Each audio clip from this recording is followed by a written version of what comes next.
to telling your story. We have a great panel for you. Just as a show of hands, what kind of industries do we have in this room at this point? Our woodworkers, cool. Foresters, loggers, sweet. Anything else that I forgot? Dairy farm, sawmills, furniture manufacturers. Cool. What does anybody have anything specific that they're hoping to hear? Christine and Emily are going to talk about the stories that we've been kind of doing for the Forest Industry Network for the last year. And Amy's here talking about dairy farming and the kind of stories she's been sort of telling to sort of elevate the brand of dairy in the state of Vermont. So is there anything we're hoping to kind of get out of this that anybody wants to kind of hear about today specifically? Or are you just open to letting them tell their stories? Okay. So I'm going to let Christine start off, just to kind of give you a little background about what she's been doing for the Forest Industry Network for the last year. If there's any questions throughout, feel free, we can ask questions throughout this, even as they're giving their presentation. Feel free to just raise your hand. If it's something that's more complex, we might table it and talk about it at the end and put it kind of in the parking lot. And otherwise, we'll get going. Great. Hello, everyone. So I'm Christine, and I know a lot of you. And some of you might recognize yourselves in some of these photos I'm going to show you. But we, hopefully a lot of you have seen the work that we're doing. So Emily and I have been working together on this project with Erica Housekeeper, who some of you know. She's a photographer that we brought on board for this project. And it really stemmed out of the network that we've created. And one of the big recommendations was we need to elevate the profile of the industry in Vermont and really among people even outside of Vermont, visitors coming. I have building a new narrative because I really believe that there is a new narrative that we want to be telling, and I think this whole summit we've kind of been hearing that theme throughout. So about a year ago we did a survey just to kind of gauge, we wanted to gauge perceptions, we wanted to just update ourselves on what people think about our forests and what people think about our wood products. So we sent out a survey, hopefully some of you participated, but this is just a word cloud that gives you a sense of the kinds of responses we were getting back. And the big takeaway for me on this one, this was about our forests, that pretty much everything in here was very positive, there were a lot of emotional responses that people have to our forests. No big surprise.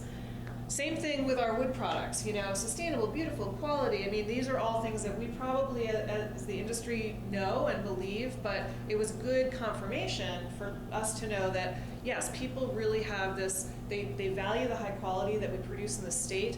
And so all of this is wonderful news. So the thing is that people, they love our forests and they value the quality and craftsmanship, but they don't understand what happens in between. And that's really what this campaign that we've been working on is all about. So this strategy, it's our phase one, we're sort of in this phase one, and it's an earned and owned media strategy, which just simply means that we're using local press, we are creating our own stories, so we are profiling businesses throughout the industry and connections throughout the industry. So looking at Lucas, we did a story about Lucas and his shop. Matt Langless showed up in one of our stories about the connection between our forests and recreation and logging and just the whole industry up here in the kingdom. Kat is here. We just did a great story on, it's a new venture that is started through the Vermont Woodworking School, but they've got a new business towards nightfall. So really the idea here is we want to tell these stories not just to tell the stories, but we want to connect people to the industry. We want to challenge some of those perhaps negative perceptions of logging or about, just, I guess, the forest resource and how we take care of it. Because a lot of people, consumers, they just don't know. If they're not involved in the industry, whether it's forestry or the woodworking aspect, they just don't know what they don't know. So that's an opportunity in my mind to really help people understand. So in my mind, it's reacquainting Vermonters and visitors with our forest and wood products industry by appealing to those strong emotions that people have, really positive emotions that people have about our forests and about the product. So if we can marry those together, there's a huge opportunity to really win people over. So I'm just going to show you just a few. These are some examples of the stories that we've been telling. So this is a landowner up here in the Kingdom who's been working closely with Kingdom Trails. Is he here? Loggers. Oh, yeah, there you go. Were you guys the loggers on this job? Yeah. Oh, awesome. Yeah. So you're part of this story. I mean, you really are the people who we want consumers to get to know, because you're the ones out there stewarding the forest, and people don't understand that. This is Emma Marvin and her brother Ira, Butternut Mountain Farm, talking about maple and just the stewardship that they do on their land. Wildlife-friendly logging, I think we touched on that yesterday. That's one of those friction points where people don't understand the benefit of logging. And so this is a couple, Dan and Pat Stone. They really had a real strong interest in songbird habitat, and so they are participating in this. It's I don't know if I have. Yeah, with wild-living warblers. Yeah, there you are. Yeah, thank you. Kathleen really has spearheaded that project through the Vermont Woodlands Association, working with the American Forest Foundation and others, Audubon, to really help people, landowners who may be nervous about doing that kind of harvesting on their land, but they don't understand the benefits. So once they did, we told the story about the benefit of the harvesting that was done, and what's really cool about this story, I'll just go back, was that there was kind of this cool local supply chain story that went with it, because the wood that came out of that forest actually went to the local pellet mill, Vermont Wood Pellet, to be turned into pellets that then got sent to a local, was it a assisted living center that uses pellets. So it was sort of this whole local supply chain, and we were able to tell that story and connect people back to, we're doing good things in the woods. It's also benefited people in our community. So it was a very good story. People really liked that one. So this is Joel Courier. Is Joel here? Yeah. There you are. Yeah. Come on. Mr. October, is that you? So Joel is another person that we featured. He's got this really cool, I don't know, you've got a really close relationship with Ingrid here. But Ingrid, and then of course, Matt Langlis in the back. If you guys came up, what is the road? 114. If you drove on 114 to get here, you pass this log pile with the bike in it. And I think this just kind of sums up this connection here in the Kingdom that has been created between the traditional forest products industry and the recreation industry that's really blossoming And I here. think that was one of your top performing stories. Yeah, oh yeah, this one has gone everywhere and people love it. And I think they love it even more because there's a tiki bar at a sawmill, which is pretty darn cool. Coleen Goodrich, which I think everybody knows Coleen, she's awesome and also has a great story. And what was interesting, I remember after we this is one of our first stories that we put out, and about a week later, we put it on Facebook and we were boosting the story. So we did, we pay a little bit to make sure that people on Facebook actually see the story. We can talk a little bit more about that later. But we did this and we said, well, we want to make sure we get outside of Vermont. So we did New Hampshire and Maine. And I saw Coleen at a meeting about a week later, and she was like, "Oh, thanks for the story." She's like, "I've been getting these phone calls from New Hampshire." She's like, "They want to buy my cedar." And she's like, "I don't know how they discovered me." And I was like, "Well, I just actually put this story out on Facebook." And she's like, "Aha, that makes sense." So I bring up that point because some of these stories, there is this added benefit to telling your own story, that you can truly attract new consumers of your business just by doing this, putting your own story out there. Here he is. Lucas, this story about local wood and using local wood and our local supply chain that we do have, we really do want to highlight that because people make a good connection to that. And so Lucas, that's a big part of the business that he has over in South Burlington. So we like that. I don't know how many of you people know this cooperage that they're making these, what is it? Whiskey barrels? Yes. White oak whiskey. Aging barrels. Yeah, aging barrels out of white oak. And so, it's a small business started by a few veterans, and they're really hoping to scale up. And so we told the story, of course, this is such a cool picture. But that also did very well. here's Dave Frank. He's with Sunwood Biomass, and so we did want to tell more stories about local wood heat. And so, of course, he installs systems all over, and this one, I believe, is at Vermont Artisan Coffee. Yeah. So if any of you go up to between Waterbury and Stowe, the big red building, they've got a big silo outside. It says coffee, but actually there are wood pellets inside of that silo. But they are very proud of the fact that they're using wood, and so again, this is just another example of what's happening out there. And of course, at Christmas time, we thought, we wanted to tell the story of, your Christmas tree, and those of you who celebrate Christmas and maybe want to have a tree at home, what is that life of a Christmas tree, and what happens outside of December to make sure that we have these wonderful trees to celebrate under? So Danielle Fitzko, the new Director of Forests at the Department of Forest Parks and Rec, we did a feature on her. I was really excited to see that she's taking the helm over there. And then one of our most recent ones, talking again about this intersection between recreation and our traditional forest products industry. This was Ski the Trees, Protect the Forest. And for those of you who know that backcountry skiing is a growing recreational interest. And so we want to make sure that we're doing it right and that we're working in collaboration so that people aren't creating glades where they shouldn't. But as this industry grows, let's work together to make sure that we're doing it well, and it's a win-win for everybody. So the results of these were just a sample of the stories that we've been telling, but by March of this year, we published 17 stories and 2 op-eds, and these numbers might actually be a little outdated because I feel like I should have probably this week looked. But anyway, 8,600 people on our website alone, 95,000 people on social media have seen these stories, and that's inside and outside of Vermont. And they've been liked, shared, and commented on more than 3,400 times, which I think Kelly can speak to. Just for an organization our size, those numbers are really big for us, and we really want to even see those grow even more by collaborating more closely. Yes, I'm just going to get to that. Yep. So this is, I talked about earned media. So Emily's also been pitching these stories to local press, and we have gotten several stories in local press. It's harder and harder to do that these days, which is why you kind of want that owned and earned strategy. You can't rely on the local press to tell your story for you, but the good news is you can tell your own story and push it out. So we've been doing both to very, having great results. So I say all but one of those 3,400 comments were positive, and that one was like a political rant that had zero to do with the story, and it just was somebody who wanted to rant on Facebook, which is known to happen.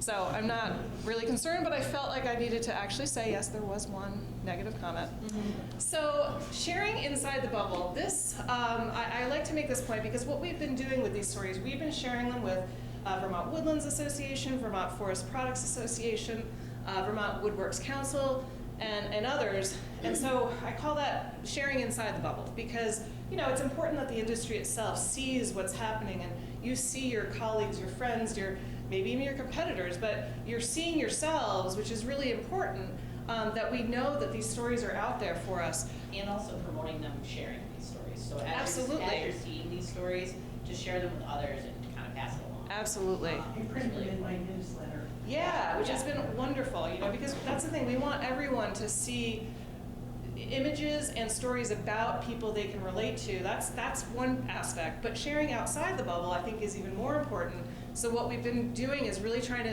to connect this industry to others. So, for instance, we did a story about the violin maker, and that the Arts Council of Windham County picked up that story. And, we want to make connections to the arts, to food, to other industries that are growing and popular industries. We have connections to all of them, so we should be taking advantage of those. And so really looking at all of the ways that we've been able to share, we hopefully are starting to reinforce this idea that this is a really cool industry.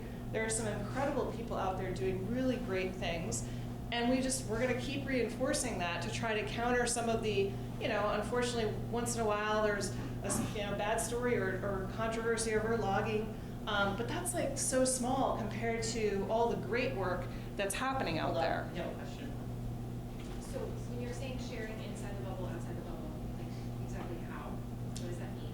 Okay, so sharing inside the bubble is things like I will send these stories to Vermont Woodlands Association, other trade organizations, and ask them to. Emailing.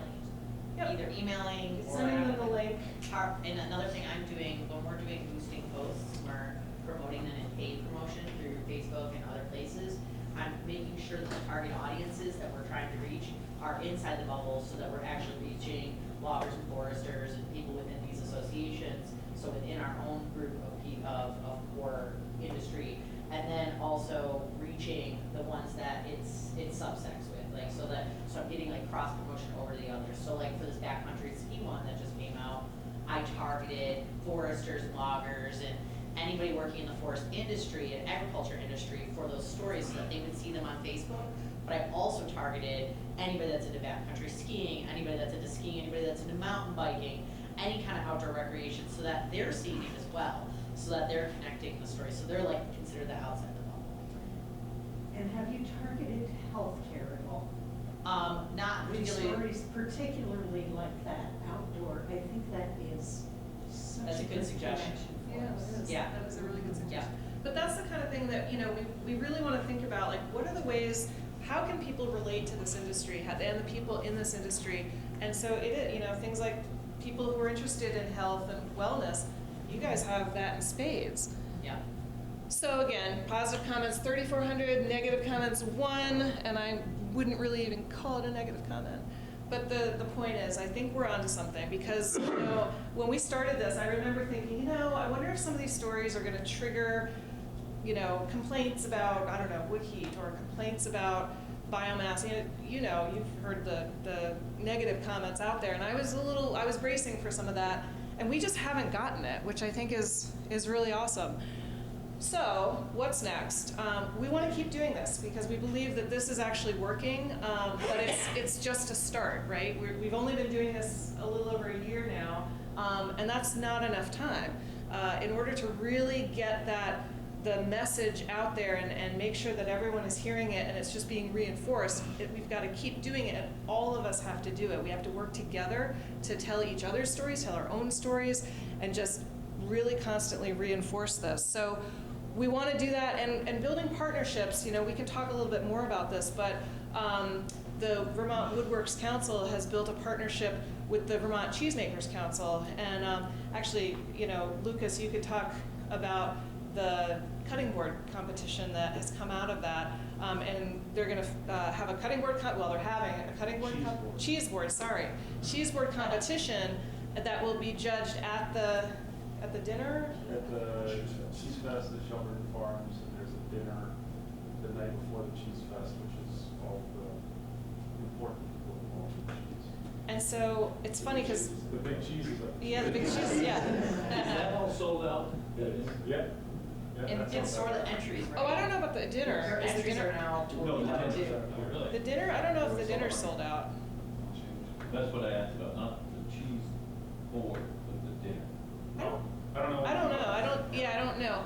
But so Aaron Lawrence and I went to it last year just to kind of see, and we had a booth. And actually, Scott Duff, you were there because you had a booth yourself, so you can attest. It's nuts. If any of you, and actually Emily knows a lot about this. She helped put together the Cheesemakers Festival, and it has become humongous. So if has anyone gone to it?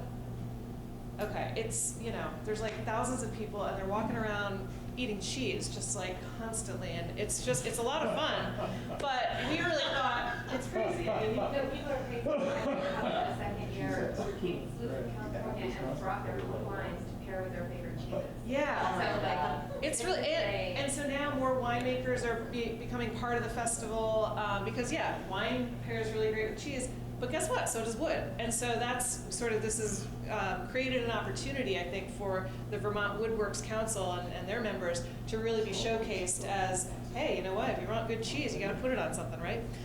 Anyway, the Vermont Green Building Network we've been working with on just trying to get into the construction world and really try to help people understand what the opportunities are to use more local wood. The Vermont Creative Network. I was at the Tourism Summit recently, and the woman who is running the Vermont Creative Network, she was like, there are so many connections that we need to make because, again, there's a lot of craftspeople and a lot of the people who are working with the resource. There's so many great connections we can make with the arts and that whole world. So really trying to get outside the bubble, build new partnerships with different types of industries in Vermont and beyond Vermont, which hopefully will benefit everyone in this whole industry. So that's my part. I'm going to turn things over to Emily to kind of keep us all. Thank you. I'm gonna do like a dual computer thing. Before we start, Emily, is there any questions that have come up with Christine yeah. that you want answered? No? I'm just gonna pull up, my computer has my notes, and I don't retain numbers in my brain. I like stories, but numbers I guess I need my numbers so I don't mess anything up. But, so I've had the privilege of interviewing like maybe half of you in this room and talking with you. So before I start my own slide presentation, I thought I would tell you a quick story. So when I was 15, my mom fell in love with a truck driver, and he was a really intelligent guy. He knew to give his soon-to-be teenage stepdaughter a lot of space. But in addition to being a very intelligent guy, he's also a great driver. And so my mom happily outsourced the job of, thank you, oh, is that my computer? But she happily outsourced the job of teaching my brother and I how to drive on Vermont's back roads to my soon-to-be stepfather. And he was awesome. He taught us how to drive stick shift. He taught us how to drive on icy roads. He taught us how to change oil and change a tire, which I don't remember how to do anymore. But he really earned his stripes in our family when I crashed my car driving home from school one day. My mom rushed me to the hospital. I was fine. And Dick rushed to Allard Lumber to pick up his knuckle boom loader and pick up my car and put it on the back of the knuckle boom loader and take it down to the yard so that my mom wouldn't have to drive past it on her way home. So when there I am looking really sad with my car is all crashed and totaled at the lumber yard down in Brattleboro. So that was probably my first visit to a lumber yard. And it was. It was a rabbit. Yeah. And I think I paid $800 for it, so it was total after that.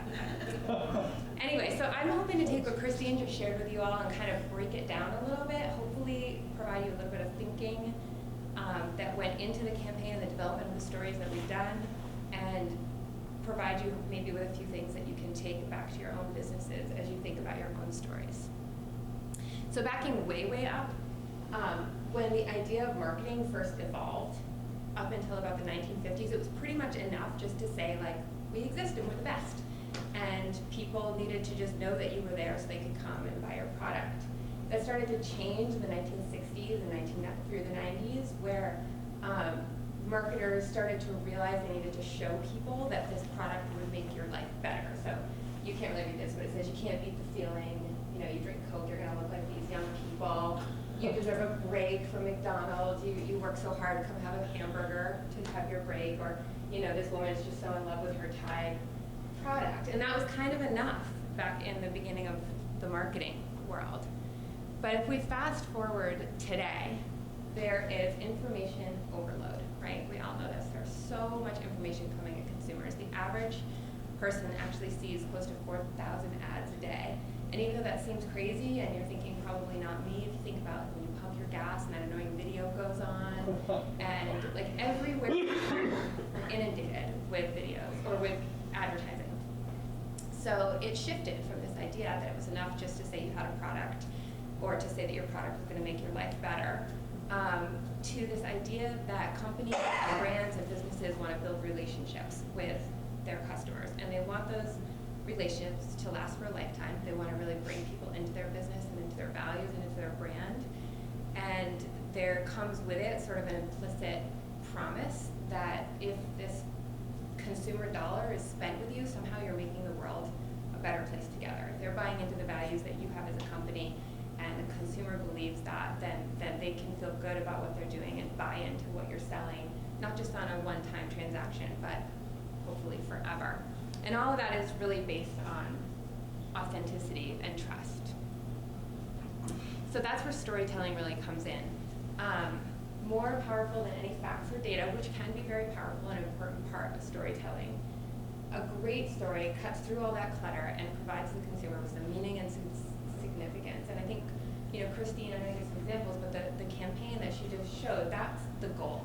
We're trying to get through beyond just Vermont has wood products, Vermont has recreation in the woods, Vermont has this industry, and it's important to showing the stories of all of you folks who are actually working here and hopefully giving people some meaning and significance to what it means when they participate with their purchase or their trail ticket or whatever it is. There's also real science to show that storytelling engages and inspires and motivates an audience way beyond any other kind of advertising or marketing, because it connects with people on a more emotional level that persuades them to act. And I get a little nerdy about this stuff, so I actually find it fascinating that the science of storytelling, there's sort of a nurture and nature to why it works. And the first is we're raised on stories. You know, our parents tell us stories, they read us books when we're little, and that format becomes sort of embedded in our subconsciousness. And then the other part is that when we hear a story and we engage with it, and we are connected to it, and we feel a part of that story that's being told, it actually releases the same chemical in the brain that is connected with feelings of empathy and a willingness to cooperate. So if you want someone to do something, the best way to get them to do it or to think it or to buy your product or be convinced of your point of view is through a story that engages them in what you're talking about. So where to begin if you have a story? A story at its center is a character in pursuit of a goal in the face of some kind of challenge or obstacle. And I have learned over the past year or so that there are no challenging obstacles that you all have. So that's good news if you're interested in telling stories. And there's also a lot of really, really interesting characters and really interesting people who are working to overcome those challenges. What's your goal? What do you want people to take away from your story? And Christine touched on this, and I have a few examples, but we really sat down and talked about not just who would make an interesting read, what's an interesting story, but how to connect the goals of this campaign, if you will, with these stories, how to start changing perceptions, how to get people to think differently a little bit about the forest products industry. Who's your audience? That's obvious, but it's worth thinking about. Like, really, who are you talking to? And the reason that the audience, really knowing who your audience is, comes in and becomes really important is because it's not really enough just to know what you want to talk about and what you want them to do. You also have to think about what problem you're solving for them and what interest they have that connects to your story, because that's where the beauty of storytelling, and somebody said that on the panel yesterday as well. Where are the interests that exist in the consumers you want to reach, and how does your story intersect with that one? And then once you figure that out, then you can look around and say, who in your network, who in your organization, who in your business, who in your office epitomizes that story. And that's the story you want to tell. And we've had such fun going around this network to say who epitomizes the story of succession planning, and that was Coleen. Who epitomizes the story of marketing local wood? Lucas's work with his shop really epitomized that story. So we're able to really go around and find these different cool stories.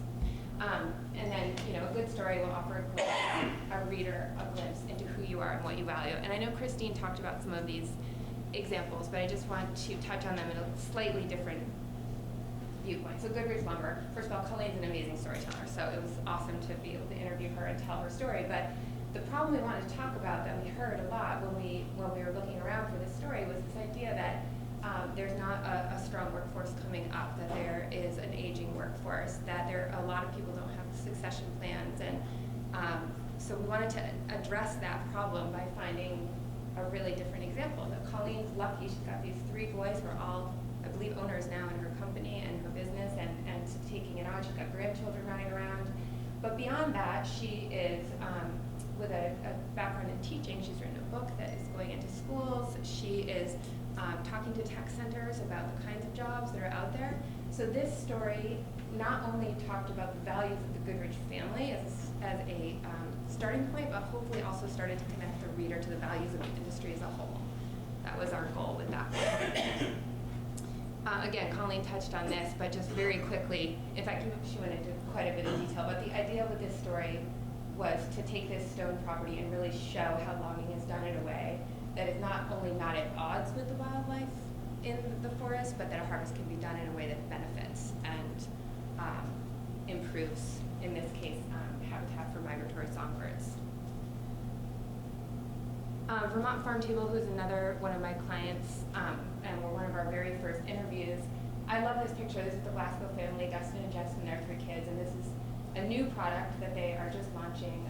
It's a ready-to-ship table. So the problem they have is they want to sell tables, right? So that is their business goal, to sell tables. This picture conveys family, it conveys gathering, but the other thing that's cool, the problem that they're trying to solve with this table is that these new tables are made in Vermont, but they'll ship overnight in a box and be, well, they'll ship same day. I shouldn't say overnight. They ship same day. So if somebody orders one of these tables on a Wednesday, they can have it by Friday. And that is a problem they felt existed for this kind of anti-throwaway consumer society that is out there now, that doesn't want to just buy, I don't want to throw IKEA under the table, but doesn't just want to buy inexpensive furniture. They want to buy nice quality furniture, but they don't really want to wait anymore. They want to do it immediately. So that's the problem that they're hoping to solve. Okay, so I wasn't sure how kind of technical to get with some of this stuff, so I'm going to very briefly just give a few little tips and ideas on how you might go about crafting your own story. If anybody wants to talk more about this, we can talk about it in questions, but I'll just give like a very quick. The first and kind of probably most important, you guys heard of, like, in the marketing world, there's business to business communications or business to consumer, B2C, B2B. That's kind of being passed by now for this idea of human to human, because nobody really wants to talk to a business, whether you're a business or a consumer. You want to hear from the people who are there. And one of the most famous people to do this well is Warren Buffett. He wrote, every letter that he wrote to his shareholders was written to his sister Doris first. And his sister Doris is an intelligent woman, but she knows nothing about the financial world. So he figured that if he could write a letter to his shareholders that his sister Doris could understand, that that his shareholders would also understand it, and it would make sense. His letters in the marketing world are so famous, they've been published not only into 1 book, but I think 3 books that you can go and read all of his letters. So he's kind of a really cool example. And there's some science that actually shows that most readers will completely lose interest in what you've written if it's over a 9th or 10th grade literacy level. So the more we make it accessible, the language accessible, by avoiding jargons and acronyms that we all get very used to using when we're in an industry, the better. Replace hype with facts to validate, though. That's one thing I just wanted to add back in. Those facts, like we just saw with Donna's presentation, it does matter. You want to be able to validate what you're saying. It's no longer enough to say we're the best, because everyone can say they're the best, and unless you have some facts to validate that, it doesn't hold much water these days. Visuals, which Christine also touched on, our campaign did invest pretty heavily in photography that has been shared with a lot of folks in the industry, and you guys are probably all really tired of seeing these pictures because they've been up all throughout the past 2 days. But what I wanted to mention about these 2 pictures is that what our photographer was trying to do was not just compose a pretty image that could accompany the story, but to convey to the reader very quickly that there's a camaraderie and a sense of partnership here in the kingdom around these trails that is, sorry Matt again, but here's Matt and Heath, who was the logger, the forester and the logger, riding their bikes on the trails. And here's Abby, who spoke yesterday, with Mike from the Tiki Bar and the Fish Mill, who they're sharing a beer, they're talking before, and we really wanted to convey that. Maybe somebody read the whole article, maybe they stopped reading after 2 or 3, but we know they saw these images, and hopefully that conveyed something to them. And then 80% of visuals, memorable, whereas only 20% of text. If you think about your daily life, like we take in probably 90% of what we see and learn visually versus any other of our senses. So, okay, so there's the third thing I wanted to mention, which I think Amy's going to talk about a little bit too in her examples with her work, but there are more opportunities now to share, repurpose, and amplify your own story directly with your audience than ever before. And much like your industry, my industry, public relations, has kind of gone through a moment in time where everyone's like, is it dead? Is it gone? Because it's very hard now with journalists, fewer and fewer journalists, fewer and fewer media outlets. It's very hard to put a story and have a newspaper writer or a magazine come up and research and write that story. Those jobs are disappearing. But on the reverse side of that, we have websites, we have social media, we have podcasts, we have blogs, we have panels like this one, we have videos, news articles. There's so many different ways to directly share your story and have it, and Christine touched on this a little bit, that I actually think there's more opportunity now to have your story told in the way that you want to tell it than there was before.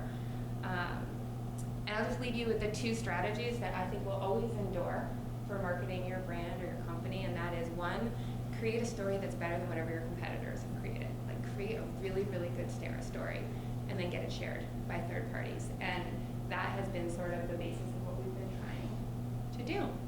And with that, I'm going to just hand it over to Amy. All right, thanks. You're outside the bubble. You're on the edge of the bubble though. Yeah. You made it, so. Yep, and we have a third wood-related business. So good morning. My name's Amy Richardson. I live in Heartland, Vermont. I'm a dairy farmer with the Cabot Cooperative, who I think you heard from last night, if you were here. And as an added bonus, I'm happy to share that I grew up with Dave Wilcox all through elementary and high school. So, College? well, college, I mean, we didn't intentionally go to college, No. the same college. I went to Sterling College. I'm sad to miss Dave Birdsall, and then came to UVM and met up with Dave and other friends again. So I brought some stories. There's this, which I don't know what to do except maybe pass them around. And you can, here's another one. So Cabot is pretty into sharing stories, and it's all about the farmers. So our marketing department team is extremely creative when it comes to storytelling, and has really over time put the responsibility, the obligation, the inspiration onto us member farmers. This is a little bit more specific to me and the work I've been doing on social media. Here's a photo that shows our wood business. So just quickly, a little bit of background about our family operation. We have a dairy farm. We milk registered Jersey cows. It's been in the Richardson family for over a century now. So my kids are the 5th generation to grow up there on the farm. We have a maple business, so we just finished up that. Pretty good season this year. Not quite as good as last year, but you know how that goes. And then our third business is we manufacture split rail fence. So that photo I just printed offline this morning. It's not that great actually, but we use white ash for the rails and white cedar for the posts. We work with other sugar makers in the area to buy in ash logs, and then we have to import the cedar actually from this region for the most part. That's more of a seasonal business. We don't do any installation anymore. We'll work with a guy whose business is about putting up fence for people. So I'm going to shift a little bit into a discussion that's quite a bit more specific to using social media and some of the nuts and bolts of it, and a little bit of my story of how it's come to be a thing that I do every day and love, and have seen some real benefits from. So who's familiar with Instagram? Cool. Yeah. So you have your phones with you, I'm sure. You can look up Richardson Fam, F-A-M, Farmer. That's the account name. And so this is a social media platform that uses photos for the most part. It's changed over time. I've been on Instagram for about 5.5 years now, so since late 2013. And it appealed to me because I thought it would be a reasonably simple way to work on telling our farm story. And just from the standpoint of agriculture, we're very much in the middle of a lot of scrutiny from the general public. So consumers are extremely opinionated and love to tell farmers, dairy farmers in particular, that we don't know what we're doing, we don't take good care of the land, we don't take good care of our animals, and how can our products be so expensive anyway? So after taking a promotional trip with, let me just see what's next, with the co-op back in 2013, I was hanging out with a lot of younger farmers. We went to New York City to say thank you to customers for buying our product, so we called it the Gratitude Tour. And us folks from New England with our red and black plaid jackets I think that's in there. stood in grocery stores in Manhattan and handed out cheese samples and said thank you to you New York City folks for buying our products. But anyway, so I heard on the side a lot of talk about using social media, and I wasn't into it at all at that time. I resisted Facebook for a long time. Ironically, my brother-in-law had just launched a website for our maple business. He's about 10 years younger than me. And so we didn't have a family business meeting about that or anything. He just went for it. And it served our maple business well. And we have a Facebook page for Richardson Farm Maple that you can look up to if you want. So I went home from that trip with 75 other farmers, feeling really inspired to try this social media thing. And I don't know how it came about, but Instagram seemed to me to be sort of an easy one to get into. It is about photos. And pictures can speak 1,000 words, right? So that works really well for me in terms of I don't feel obligated on a regular basis to say a lot, or it obviously depends on the context, on the season, on the photo itself. But really Insta is about photographs. So if you have any interest, and this is my tool, and I sort of like that piece of being an iPhone photographer, or however you might want to say it. A lot of folks do it that way. Similarly, around the same time, my husband and I started a Google Plus page, and which is now gone. Google Plus retired. Anyway, so we would get these statements, I guess you might say, from Google, and it's just a little bit interesting depending on the season. So this is from last fall. You can see, and this is part of telling your story, is like realizing that you get your foot in the doorway, and then it's only going to serve you to have some activity on a somewhat regular basis. So now, as a fairly small family owned and operated farm, we have a reasonably significant presence online.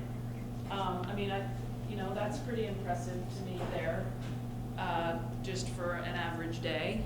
You have a question on that one? Yep, go ahead. Well, that's a pretty impressive number. Which one? The 3,000 people. I just looked at your Instagram account, as you mentioned. You have over 16,000 followers. I know. Yeah, she's like famous. You guys are getting a treat right now. And what did you do differently to Well, I'm telling make you. that happen? I'm telling her. She's telling her her fame story. Right. So, it literally starts with that trip to New York City and realizing this whole sector of people are doing this, and they're farmers like me, so I gotta try it. So what I was trying to get to with this, and with saying you're only gonna serve yourself by being active online, however you choose.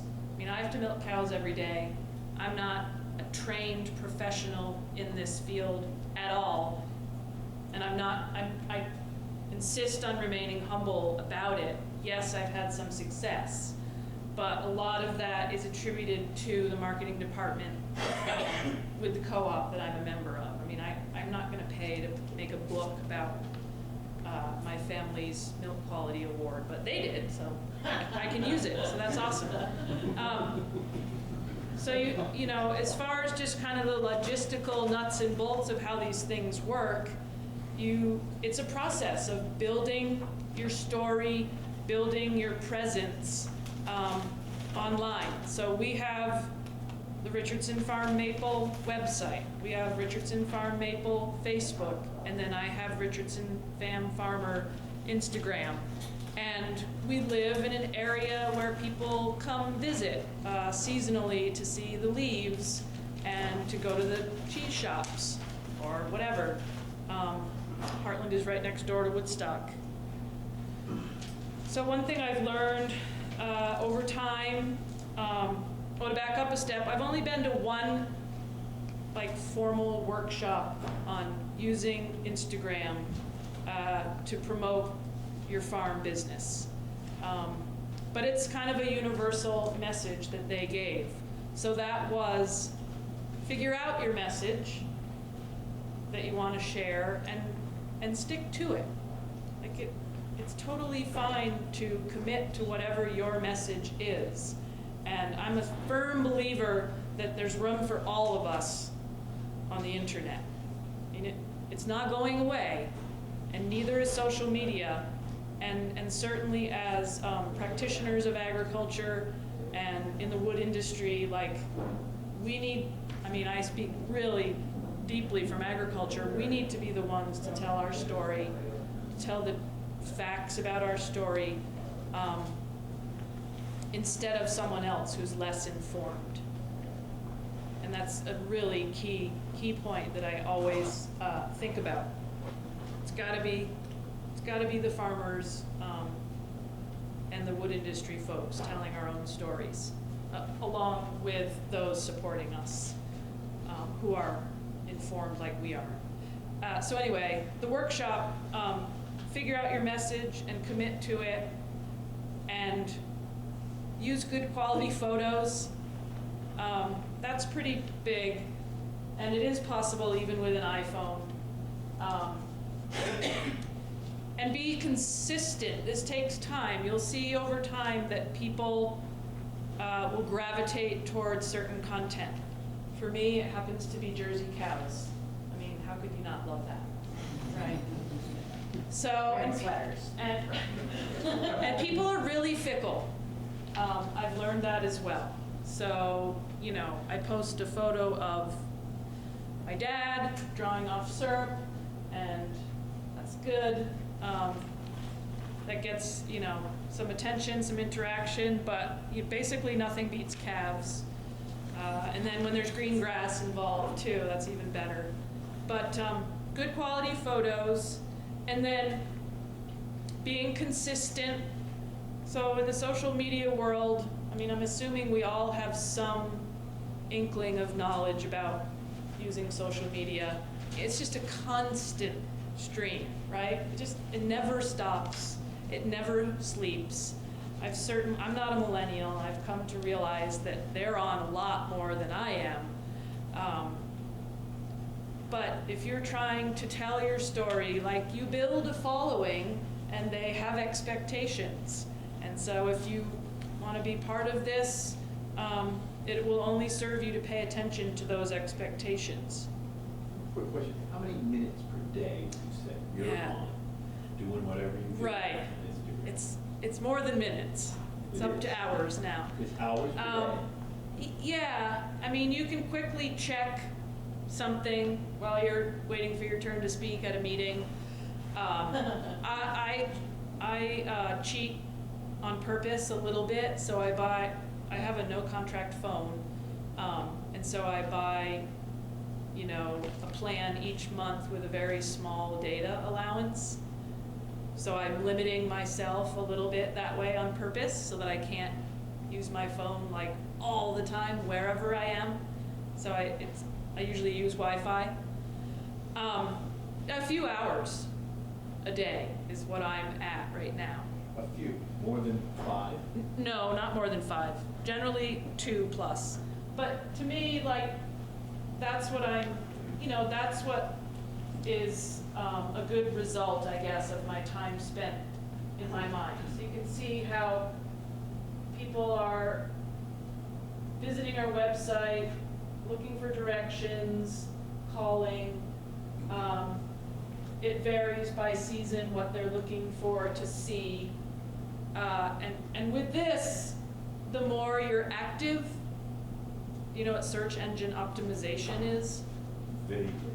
Well, right. I mean, it's kind of speaks for itself, the term. It's like, the more you're active, the more I'm talking about Richardson Family Farm, the higher it will come up on the results list when you look up, where can I buy maple syrup in the Upper Valley?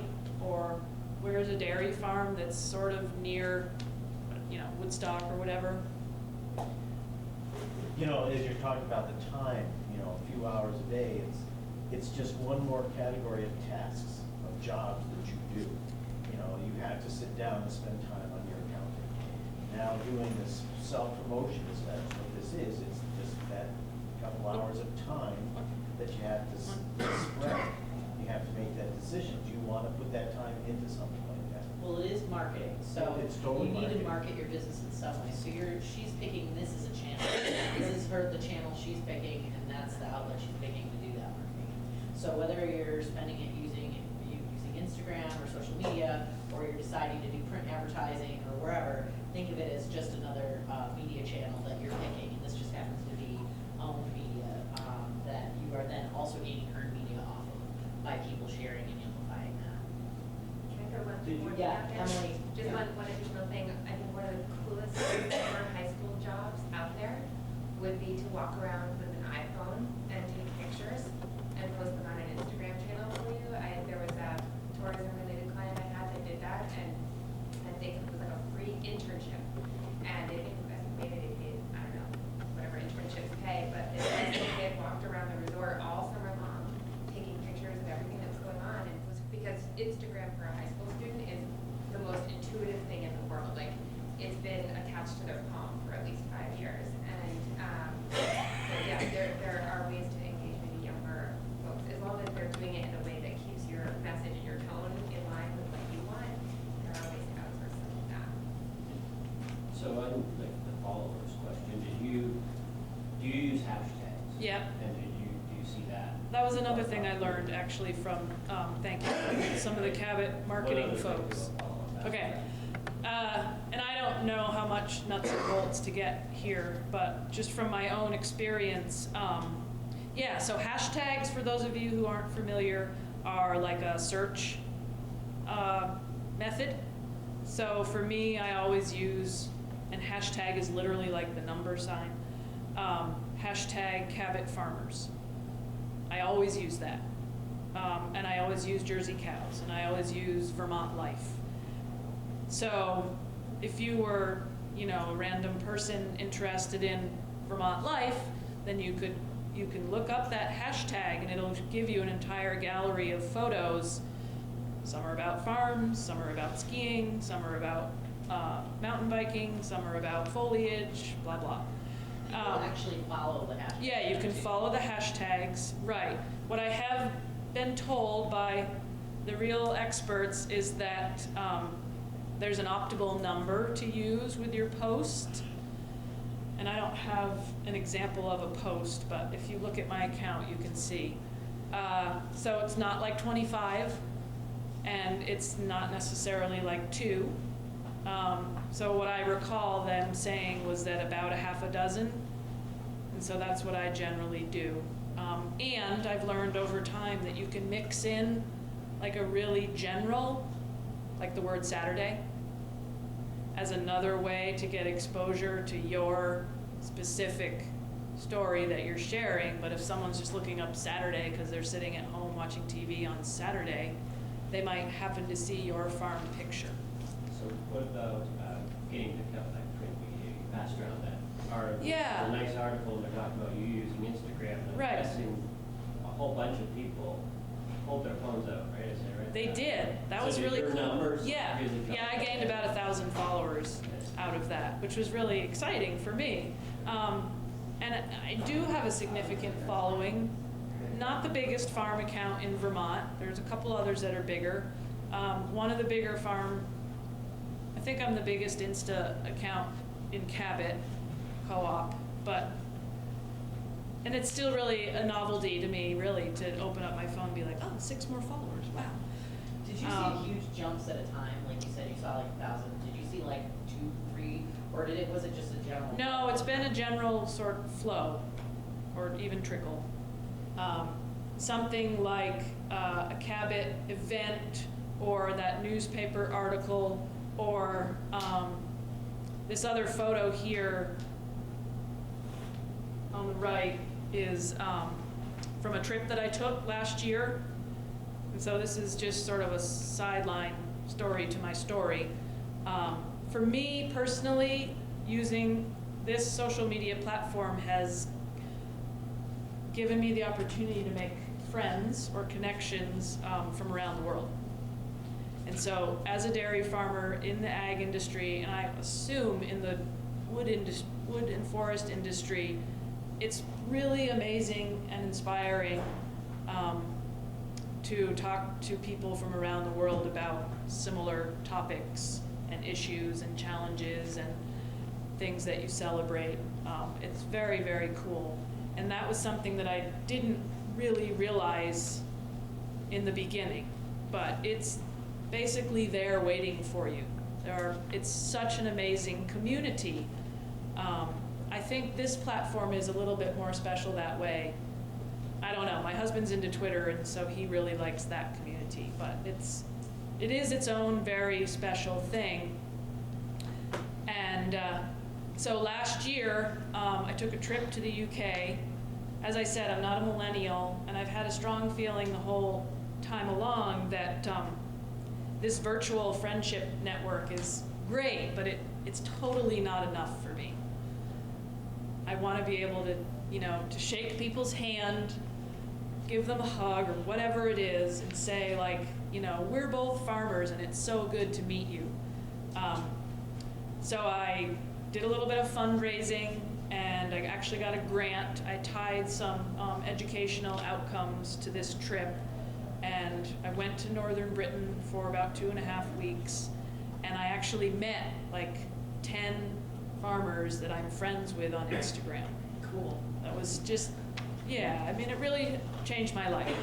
And stayed on 7 different farms that, have accounts that I follow and all that. So this happens to be on the coast of North Yorkshire. The town of Whitby is a seafaring town. That's the North Sea, so that was the furthest point that I got. These are whale bones. This is an abbey that was originally constructed in the 7th century. I mean, I'm just, that in itself just blows me away, and that could be a whole other trip. But I don't know. I just want to share that because you never know what's possible. The other farmers that I met and visited and stayed with were unbelievably generous, opened their doors to me and showed me around a little bit. I really just wanted to sort of immerse in their daily lives because you get to know each other online a bit. And these were people I'd been talking with and then asked if I could come visit them and all that. So those opportunities are there, and it's there for for us to make into something if we so choose. You have a question? Yeah, I have 2 questions. Okay. So my first question is, I'm just wondering why. Like, why did you get involved in this? What were your... Want me to answer that part first? Yes, it's kind of silly, but what were your business goals? No, it's not silly at all. And maybe I didn't say it, but I meant to. It was the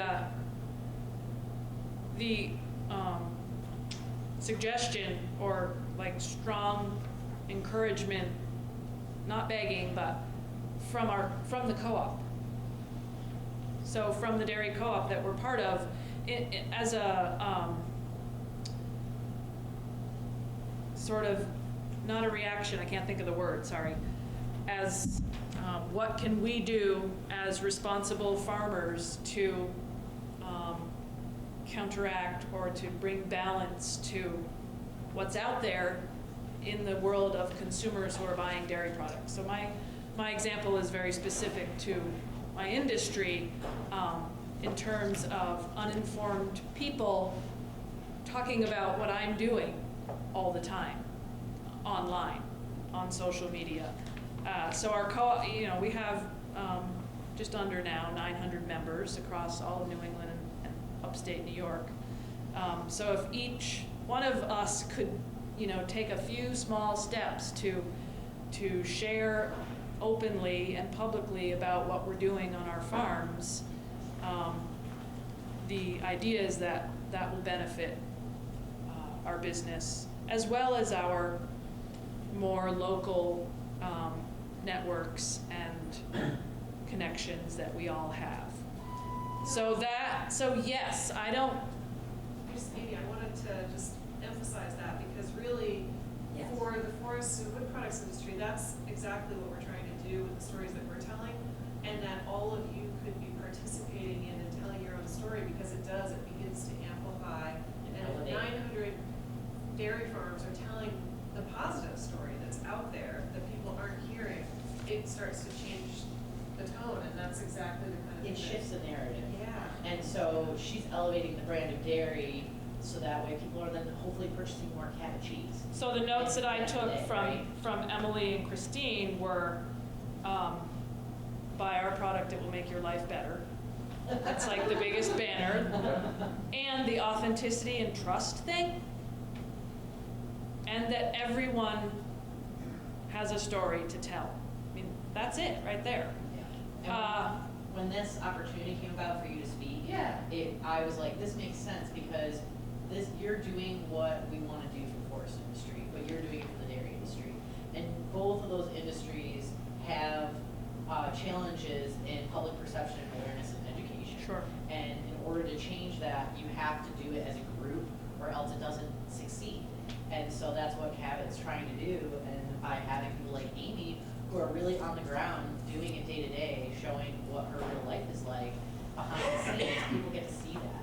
And they're reacting positively. If you look through her comments on her posts and things, people are really getting to see what she's explaining things like, she's pulling a cap, but then she's talking about why they did that. And you're really explaining that to people and educating them while also sharing these beautiful images. Well, that brings up another point too, and I think it's a little bit off where you all might see your place in this, but in animal agriculture,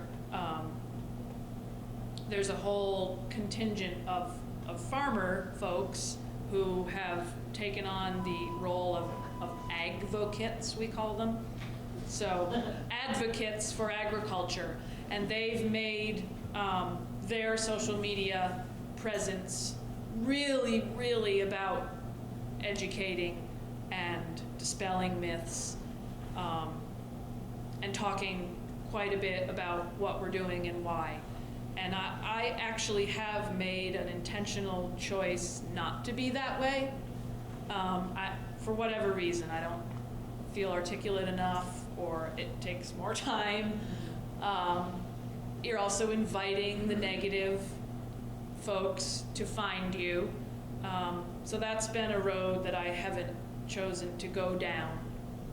On the flip side, Cabot Creamery on Instagram and on Facebook shares my photos all the time. So there's benefit for the way I'm doing it there. To try and get to your point about the business, I was going to say that I don't use any kind of analytics. This is sort of the only thing that I have been looking at. Not to say that's the best way of operating, but again, I insist on sort of being a seasoned amateur at this point. I'm only going to use my iPhone. I still have to do my regular work every day. I'm not going to say too much. I'm just going to try and let the photos to speak for themselves, and you kind of develop a rhythm over time of really sort of as your network grows, you can do a little bit less and get the same and amplified reaction. I think it's a guarantee that we're selling more maple syrup through our farm business. And right, I don't know what the absolute bottom line is on Cabot cheese, but I'm quite sure that my activity is helping that as well. So one of your objectives, you have a variety of objectives, right? But one of them was to drive people to your location, correct? Yep. I mean, I didn't really know my objectives in the beginning, except I had this thing in my mind, which was, well, of course it should be me telling my farm story instead of that person from somewhere else. So that was the main objective, and really from the beginning, I tried to sort of honor and acknowledge our 3 farm businesses all the way through, hence something like this. And there's definitely a contingent of people who follow or like or interacting with the account that are quite interested in sugaring. Actually, it was neat when I did go to England. I was asked by one of the farmers that I stayed with if I could speak to a local dairy farmer group. So I couldn't say no because I was staying in their house for 3 days, and so that was fine. And interestingly, their local dairy farmer group has a membership of like 50 people, whereas ours might, have 6. But anyway, I just put together a fairly short slideshow, pictures from our hill farm in Vermont, and including a handful about sugaring, and they were totally like really curious about the sugaring. The dairy farming was neat and all, but everyone's seen Jersey cows and round bales, but they really wanted to know about the sugaring. So it remains one of my objectives to honor all 3 of our farm businesses, and the photo of the fence is the other business. But I wouldn't be honest if I didn't say that people like pictures of cows better than they like pictures of fence. And you just kind of have to play, you have to play that game a little bit. The other thing I was going to say, which was why I had this photo, or part of why I had this photo, is the addition of people.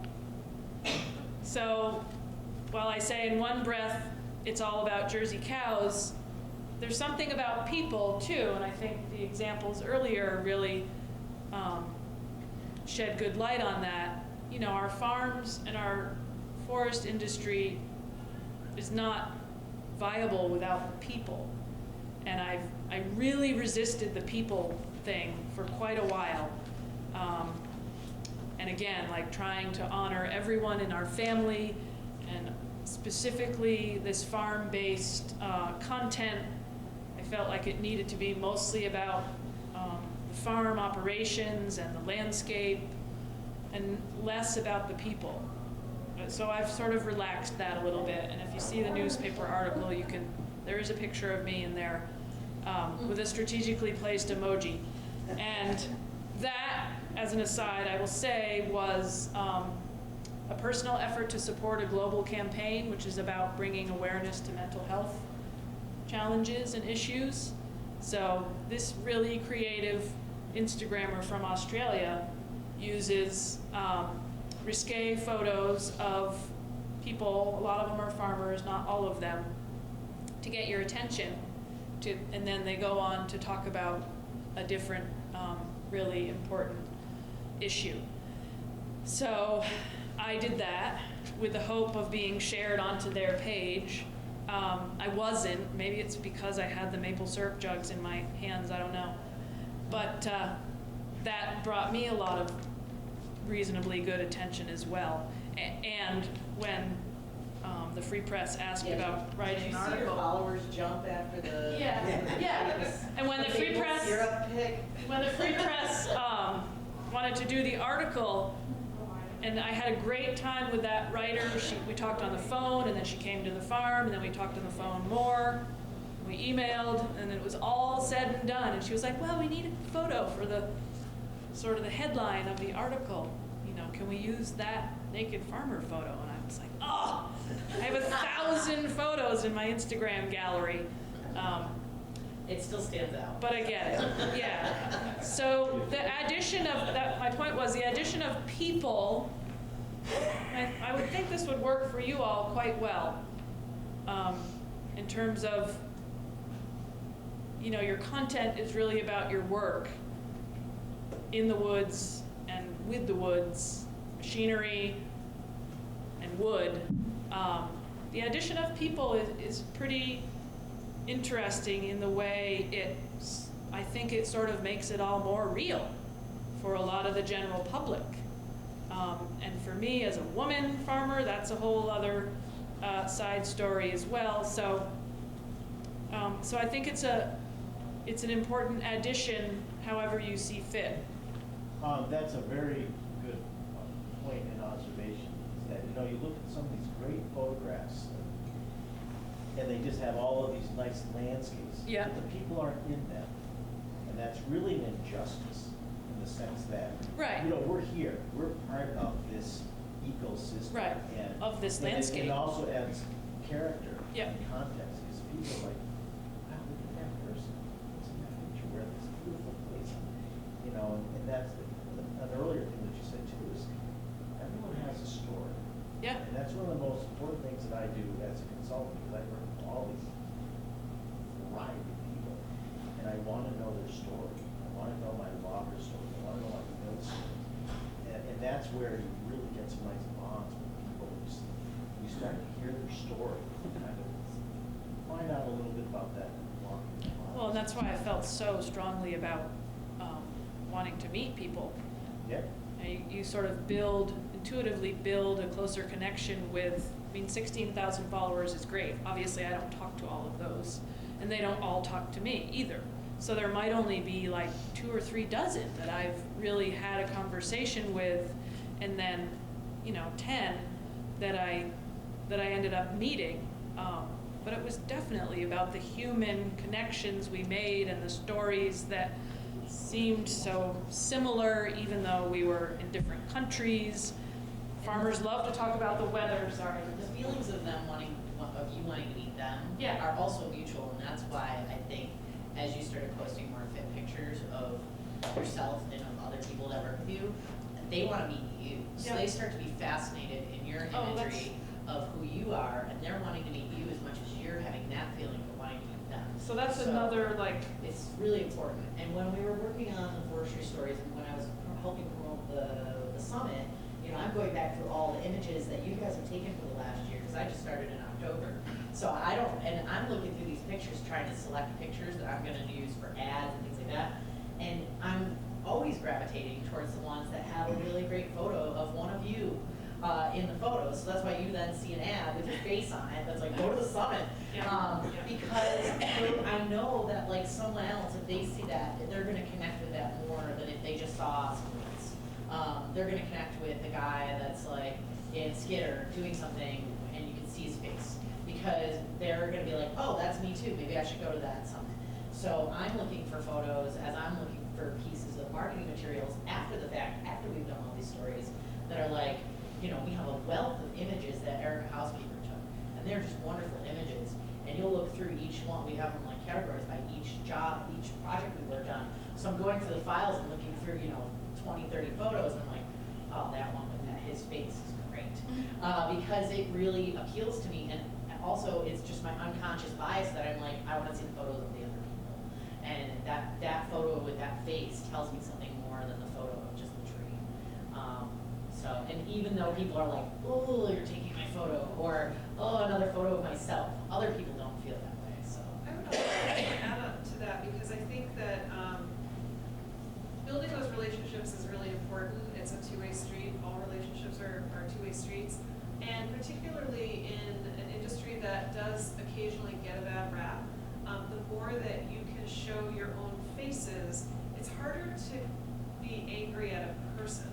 It's easy to get angry at a skidder. But if there's a person who is actually the person behind it doing work, and you can start to get to know that person, you can start to understand them. So I really feel like there's a great opportunity that everyone in the industry has to show your face and to not be afraid to talk to people and explain to people what you do and help them to understand. It is about helping them understand it as opposed to just being defensive about, hey, don't get on my case about what I do. So. Okay, so a few things about people. So that photo with the article became sort of an interesting turning point in my work with the account here, and maybe not surprisingly, I got some pushback from some members of the family because I didn't go to every family member and say, I'm thinking of doing this, is that okay with you if I do this? And that's partly because of my own personality, but also because within our family business, we all sort of have our paths that we work in every day, and we don't always ask permission to do this or that, or is that cool with you, or do you like those politics, or whatever. So I did it, and then my brother-in-law, was like, wow, I can't believe what you did. And so that's actually an interesting point in itself, because it means that he became aware of that. However, even though we don't necessarily interact on that platform on a regular basis, but for me personally, it became a really interesting turning point in that it had been about 5 years, and I was so focused on trying to give the best representation of our farm, our cows, our maple, our fence, all the time, every single thing I did. I didn't follow any other accounts that wouldn't have been, satisfactory in the eyes of all my family members. And then I just realized, this is a little bit about me being able to own this as, the farmer that I am in our family business. And so I actually changed the name of the account slightly. I added 2 letters. So it was Richardson Fam Farm, and now it's Farmer. And so now it's my thing.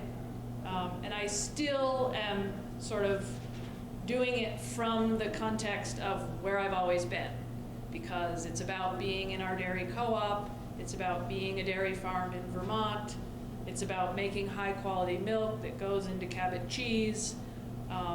It's about being a multi-generation farm business with these different diversifications that we have. But I've taken to doing a little bit more of my own this is me photos, and then I did share some photos of the trip that I took last year, and that seemed quite interesting to people who are sort of in my community. Amy, can I jump in for 1 second? Yeah. Just to reiterate the point that I think is really cool about what you're saying with that particular photo and experience. We don't have to dwell on that photo. No, I know, but your point, the point of what you did with your, goes, not the photo, but what you did with the account, the personal. Oh, yeah.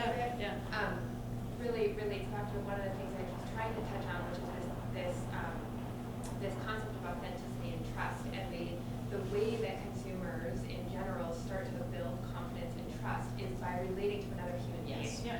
So that's what I was trying to get to, this human to human rather than this business to consumer, which sounds so corporate. When you are a human being that maybe shares a vulnerability about this is about mental health raising awareness, you're going to connect with people on a different level. Definitely. And bring people into your business, and they're like, oh, this is not just beautiful cows and delicious cheese. There's a human being there, and she's been willing to take a risk and expose some vulnerability. And wow, I kind of like her. I'm going to follow her. Yeah. So I think that is a really important. It does not all have to be beautiful, perfect, slick marketing campaign. It's actually better if it's not. And I would like to just ask anybody out here, have you had that experience with anything you're doing on your social media accounts? And can you share that with us really quick? Just in the forestry realm. Well, I'm from Maple Landmark. We do wooden toys, games, gifts, and that kind of thing. And a great example for us is that I try and, I'm the one that manages our social media accounts, and I try and kind of split it between, here's a new product that we're coming out with a nice clean photo, and then here's a woodworker making something. the photos of the woodworkers get far more reach than a photo of a new product ever will. I have to do it, you know, to say, hey, this is out there. But people want to see the people. And for us, our main competition is China, Asia, toys, that kind of stuff. They can't take photos in their factory and show the people because their factories are not exactly in a place to be able to do that. So it's a unique advantage that we can have where I can go from my desk 100 feet out into the wood shop, take a photo, post it, and say, these are the people, like that toy that you're holding right there, that toy that's in the package on the way to you was made by Scott. And that's something that people really gravitate to a lot. And I think it was in Coleen's slides at the beginning, one of the words in the cloud there that described Vermont products was expensive. And that's something that we run into a lot. People, they're like, they pick up our product, they're like, oh wow, that's expensive. It's like, yeah, because what you're used to is stuff from Asia that's really cheap. But when they, and we especially see this when they're touring our shop, because we have tours, and those help a lot too, is they see why it's so expensive. There's a reason why we charge what we do, and the same is true for anybody else who's selling product and stuff like that, is there's people here that are actually doing this, and it's an educational piece to say, we're not price gouging here, we're not trying to rip you off, it's expensive for a reason. And once they get that, it's a lot easier to sell them, so. Yeah, and Cabot is certainly entirely committed as a, you know, part of the mission of our company, I guess you might say, to using the stories and the individuality and the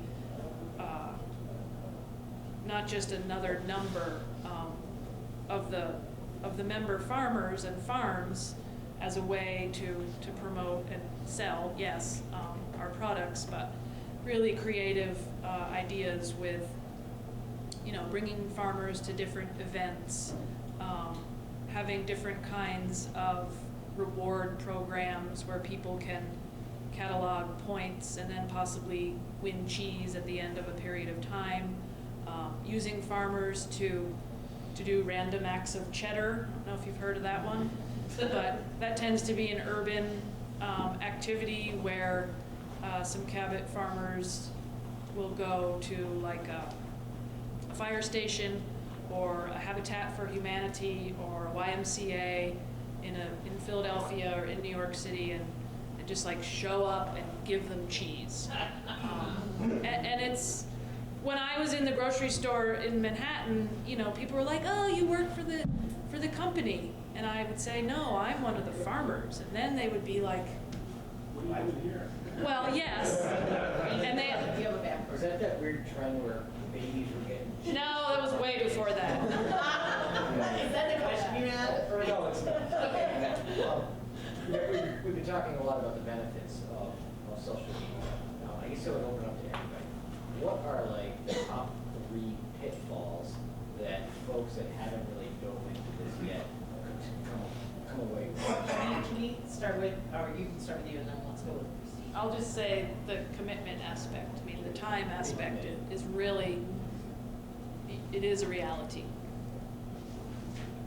Yeah, I think a pitfall, I would assume, is the time and just. And if you want to do a good job, that's Yeah, the like idea. you could easily get sucked down into a rabbit hole of spending a lot of time on social media. So just, you know, being clear on why you want to be there and what you want to get out of it is something to, so that you don't fall into this spending 8 hours a day on social media and what the heck is that? You know, what am I getting out of it? And if you don't put in 2 hours a day, let's say, whatever the number is it a black eye? I was just going to say, then there's the FOMO thing. Time and then there's As double. far as acronyms, does everyone know what FOMO is? No. Fear of The missing fear out. of missing out, right. That does happen. No, but I think his question is, if you only put a half hour in and you do a shitty job, Correct. is that even worse than if you didn't put the half hour in? I think it depends maybe on where you are in your process. Like I said briefly that with a bigger following community, I can do less in some ways. So specifically, an example would be, I don't post a photo every single day. I did a long time ago, and my kids finally were like, like, that's too much. One every, so now if I share a photo, usually once or twice a week, and you have to play a little bit with it, depending on what it is. It'll be more or less popular, depending on the season. But I think, to go back to what I had said about learning in a workshop that was specifically about using this platform, was consistency. Oh, it was at a conference for food bloggers. And Cabot had a presence there because they were one of the sponsors. And so a couple of us farmers went and talked about using social media. So yeah. Emily, did you? Yeah. But the consistency thing. So I think if you do a poor job once or rarely, you're fine. I mean, we're all regular human beings too. But if you do I'm not going to swear, but if you do a poor job like regularly, right, it's not going to, it's going to catch up with you. And I want to add, just in addition to the consistency, the time pitfall.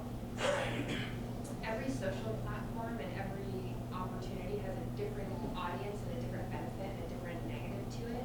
And so if you're just starting out, you're kind of thinking about like, how do I want to, what do I want to do with social media? How much time do I have? I don't have 3 hours a day.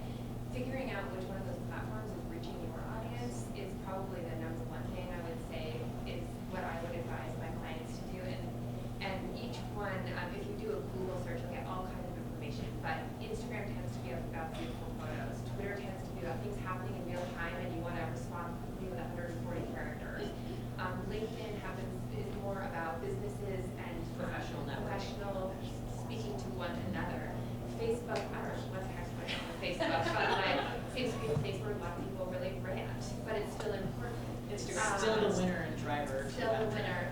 But what I would say is like, figure out where your audience is and who you're talking to. And there's youth demo. Snapchat is a very young demographic, so where your audience is, and maybe start with that one versus trying to do everything all at once. And there are different layers within the platforms too. I would say who you're talking for is potential pitfall as well. So, you work for somebody, and if you start posting it, Yeah. presenting, you have a good example of family, and you change the name a little bit, but if you start hashtagging your work, as it's, Right. like Matt is posting for A&R, and all of a sudden this is an A&R thing, then he gets a call Yeah. from HR, and it's like, Yeah, it's Well, and I do think about that. you drink this tiki bar all the time. It's Right. just- No,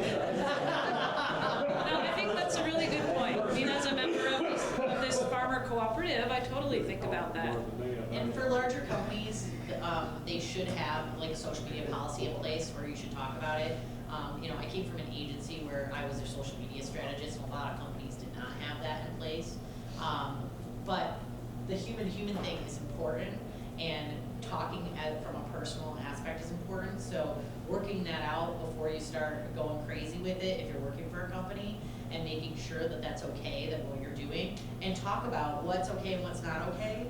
I think that usually gets that right out of the way in the beginning. And one other thing I'll just add too is that email is the only platform we still have that does not rely on any algorithms. It doesn't rely on so Facebook, all these social media accounts, your website, there are systems in place at the mothership that affect who sees Yes. That is what true. you post, Very and that we have very little control over. If you are starting with just one place, I honestly think, depending on your client, your customer, everything else, but email is Building still your email your list. direct use. They sign up, they want to receive your information, you give them what they want to hear, and you have that direct one-to-one relationship with no mothership interfering with algorithms. So that's another one people forget about email, but it's still a really important platform. So the two pitfalls that when you're talking, that I see that to your question were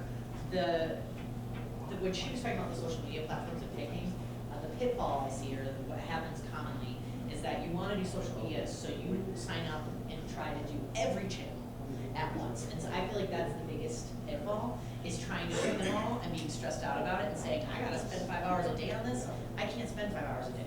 So picking your resources, and like Amy picked that as her channel, and then committed to it. That's a smart strategy to have, because then she's able to put the energy there and it's not fragmented across places. So finding out who your target audience is and where they are, and then picking that channel and committing to it as a start, and then doing it really well. And then later on down the line as a phase 2, you know, add in another channel if you have the capacity to do that. But if you don't, it's not going to kill you. But it kills you worse if you create something and then just let it sit there and die this painful, painful death of just languishing and sitting there. So that would be the biggest pitfall. The other pitfall that I see commonly is posting too often. So the fact that you're actually posting less is probably helping your Instagram algorithm right now. Yeah. When you started, the algorithm wasn't in place. There were no algorithms for Instagram back in 2018. I know. Now there are tons. So the more you post, the more it can drive down your reach on each individual post. Because you put up one post, it starts to get traction, and you throw up the next post, and it can stall the first post. It's a vicious cycle. Content. Not so much for Twitter. Twitter's okay, but different platforms have the different algorithms and the mothership controlling who's seeing that. So the common thing I see is clients posting way too often. So like posting 2 or 3 Facebook posts a day is not going to actually help your page at all. It is better to only post a few times a week. And sometimes you have to explain that to an upper management, and they're like, why am I only seeing a couple posts a week from you on this channel? And it's like, well, you have to explain that like it's quality over quantity in many cases for social media. Twitter is an exception to the rule. You can tweet like 10 times a day and I don't care. That's cool. But like Facebook and Instagram, you don't want to be posting 10 times a day or 2 times a day. And also feeling like you're committed to like, I need to post 2 times a day, every single day, and build my whole calendar, and committing to that, and then forcing content in there that isn't high quality content. So I try to like just tell people, de-stress about it, pick your channel, commit to that channel, and post when it's relevant and you have good quality content. Don't try to force a post stuff. When you can play a little bit with, just with the clock. Yeah. Right? If you want to share something at 6 in the morning, you're going to get certain people who are active then. And then if you want to put something on at 6 o'clock at night, you're going to get a different community then. Totally. And so those are just the big ones. And I had said just something quickly about, I don't need to get into it, but there are different layers, I'm just calling it layers within each platform, yeah. So there are these options that are like a 24-hour share, so it's called a story. And this was another sort of piece of Instagram that I kind of resisted for a long time, like I'm just doing what it was meant to do, and it's the photo sharing.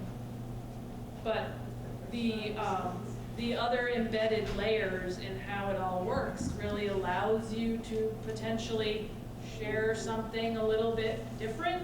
Like you might show, I don't know, something about yourself. Or the Forest Summit. You might have stories in the Forest Summit. Yeah. If you guys are following Vermont Forest Network on Instagram, and if you're not, you should be. I'm going to take out all your phones. And then it goes away after 24 hours. Just walk out of the room. You can't leave the room and go get lunch unless I can see it. It's automatically gone after 24 hours.